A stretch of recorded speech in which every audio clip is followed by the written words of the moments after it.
Can you just tell me a little bit who you are and what you're doing out here tonight? Tim Hansen. I'm an electrician, and we wanted to let Walker know that we don't appreciate his going after workers' rights. I've been talking with a lot of people, and clearly it's about 90% of the people out here are opposed to the repair bill. One person I just spoke with, though, is saying, well, the unions are getting in the way of good schools and they won't fire bad teachers. How do you feel about that? It's called negotiations for a reason. People negotiate. They talk about terms. I mean, if you're going to give them good benefits, that's what you're going to take. But it's a negotiation. It's a give and take, a win-win situation. Now with IBEW, you're with IBEW? Yes. Have you seen any other examples across the country? It sounds like Ohio is losing collective bargaining. Other states that are facing similar situations right now. Kansas went right to work. It's not collective bargaining, but it's the right not to join unions, which everyone already has anyways. Right. You don't have to join. You can go work somewhere else. And so how do people in the unions feel? I mean, what are they thinking? Is this a concerted attack on workers' rights, or is it just Walker's? Yes, it's definitely one of their agendas is to destroy the money that the unions give for the Democrats. Since the big business gives their money to Republicans, which they never report, they give it to the Democrats are only funded through the unions and our people on the ground. There's a big difference. They don't have money on the ground, they get the money behind it. $3 billion. So you're seeing this as more of like an election ploy, or are they going to try to save money this way, or what? If they can cut the funding from the Democratic Party, obviously they're not going to be able to do the TV ads, get out the message that they want to get out to the people who they need to get them out to. The message wouldn't be spread. Without funding, elections go round and round, right? Yeah.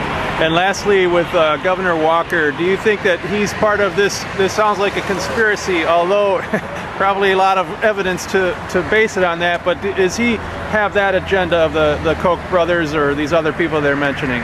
He's always had that agenda. As being county exec, he's always had the agenda of killing unions, not negotiating, just dictating what he needs, what he wants in order to make, hey, we got to cut budget. Let's take all the money away from the workers and the middle class, and now guess what? The budget's going to work. They don't need to do that. If they would quit giving away tax cuts, if they'd have a fair tax plan, if they tax everybody and not just some people and not others, they would have their money. Okay. Thanks so much for your time. Those are great answers, and support your efforts for sure. You're welcome. We're so concerned about the budget itself, though, because it's taking an axe to what's important for our kids in schools, too. Yeah, the future of education. That's right. Yeah. Public education is not going to look the same. No. Now, one of the persons over here was actually a supporter of Walker, was concerned about the unions. She says unions are protecting bad teachers. How do you respond to that? Unions do not protect. They give bad teachers the right to. They have to work through problems or issues that they're having, but they don't protect them. I know a lot of outstanding teachers, so I guess I don't take my time talking about that. In Watertown, we got some great teachers. That's all I have to tell you. We're there for the kids. And you've got the first kindergarten, right? We do. Yes, we do. If you could tell me, how have your administrators responded to this? The person from Sussex said that they came in with a very dire situation, saying, we can't protect seniority anymore. People are going to get frozen on their wages.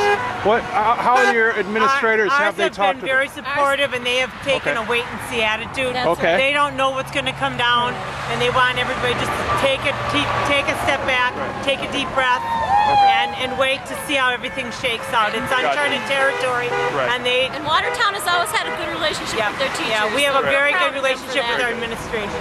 Very good, very good. Okay, I won't keep you. Okay, if you can introduce yourself, sir, and tell us why you're out here tonight. Hi, my name's Billy Thorpe. I'm an English teacher at Brown Deer High School. I taught at Bayview High School in MPS for 5 years, and my 4th year at Brown Deer High School. I'm out here tonight because I think this move by Scott Walker is just terrible. It's a complete political move. Teachers are more than willing to make sacrifices to help out. But this collective bargaining is just a complete slap in the face to educators and union workers from all walks of life. And it's just absolutely ridiculous, and the people of Wisconsin are not going to stand for it. And tell me a little bit, how are your administrators responding to this? Have they had meetings with the teachers, or what are they saying? I get a general sense that our administrators support us. Our administrators have always supported us, and they're supporting us through this as well. When I was in Madison, I saw that administrators from several high schools were coming out publicly against the bill. And so I feel a sense of support from the administrators, but I also have a sense that they can only do so much. And that's why I'm out here tonight, because I think that the teachers and other union workers and the people of Wisconsin in general really need to stand up and say that this just is absolutely not right. And lastly, how is your community responding, and how are your students and their families making any sense of this? I think that the tide has definitely turned against Scott Walker. I think that there's a general perception that this is not why he was voted in. That people who had once supported him realize that this isn't what they voted for. And I think that we have these great rallies in Madison against it, and the fact that we're in Waukesha right now, which is a Republican area, and you have this amount of people out here, and this amount of support from people honking for us, just shows that the community and the people of Wisconsin are not supporting this bill. And very last, how many people do you think were out here this evening, if you could give me a reasonable number? Oh gosh, it would be hard for me to say. Like it's large enough that it's hard for me to conceptualize. We came late and we pulled up and we had two different whole areas that were filled, and the people are coming and going. But I mean, I think that it's in the thousands for sure. Okay. Thank you very much for the event. Thank you.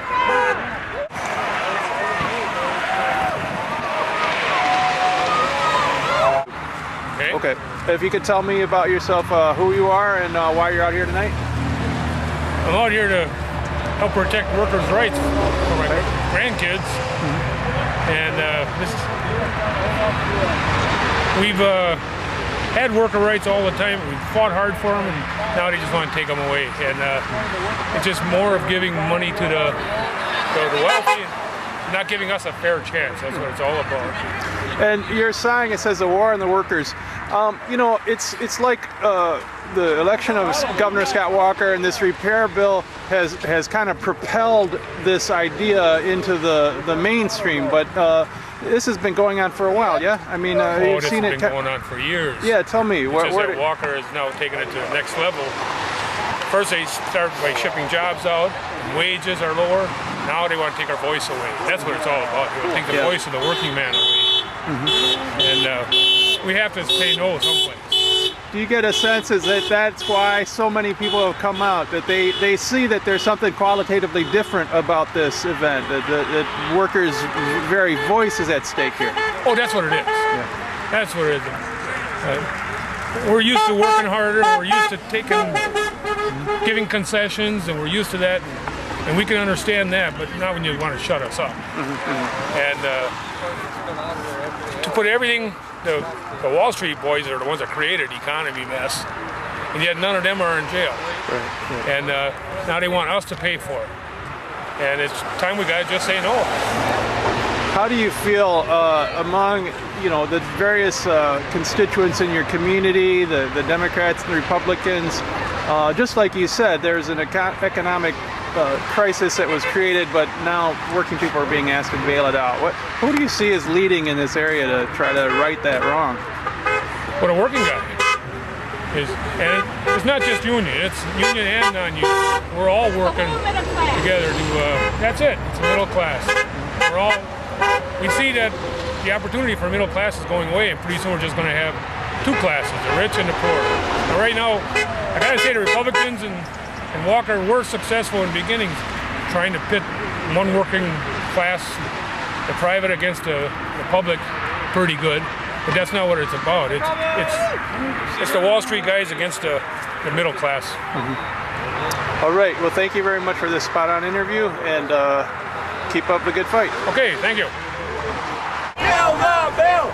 Kill the bill! Kill the bill! Please shoot what's next! Please shoot what's next! Kill the bill! Kill the bill! He's coming! Kill the bill! Kill the bill! Kill the bill! Kill the bill. Kill the bill. Kill the bill.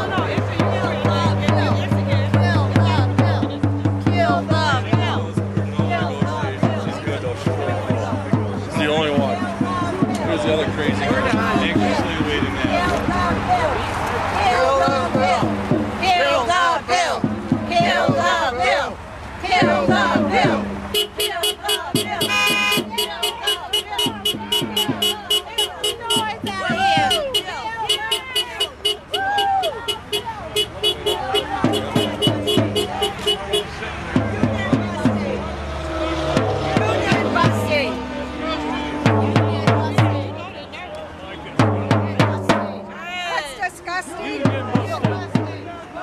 Union busting. There's a convention here. Hey, Tom. Where are you?